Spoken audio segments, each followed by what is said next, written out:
And it is really great to be able to connect up that battle with today's battles. It's very sad that we can no longer do that with people who fought in 1936, because that's a little bit of a stretch. So, Jalal, you're welcome. Yeah. Hello. Hi. Can you hear me at the back?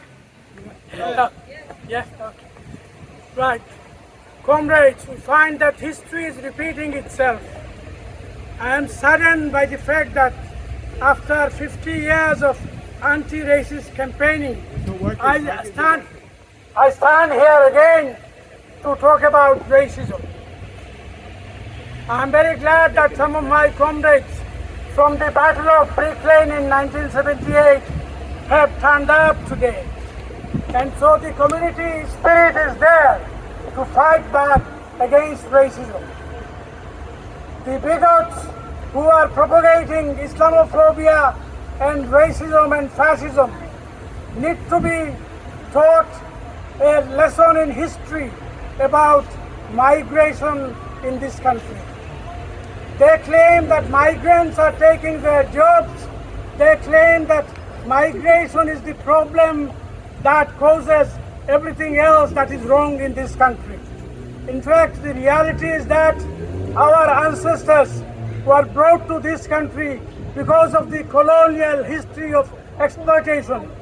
And that is why the seafarers from Asia and Africa came to this country to help build the economy of the United Kingdom.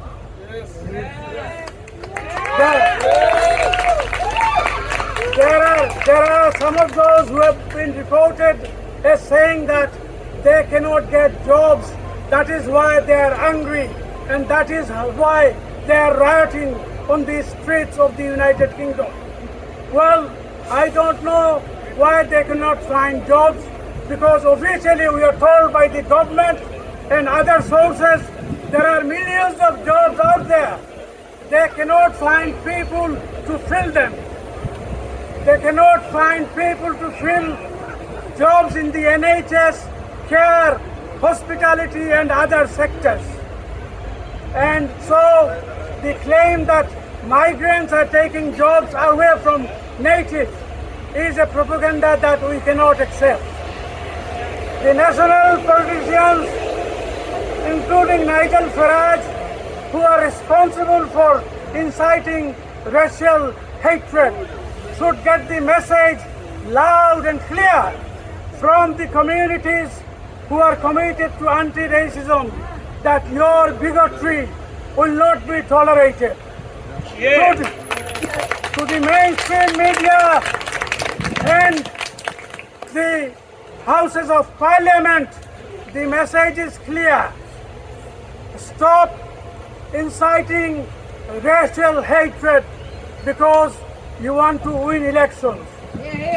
We want our communities to live in harmony and move forward together in prosperity.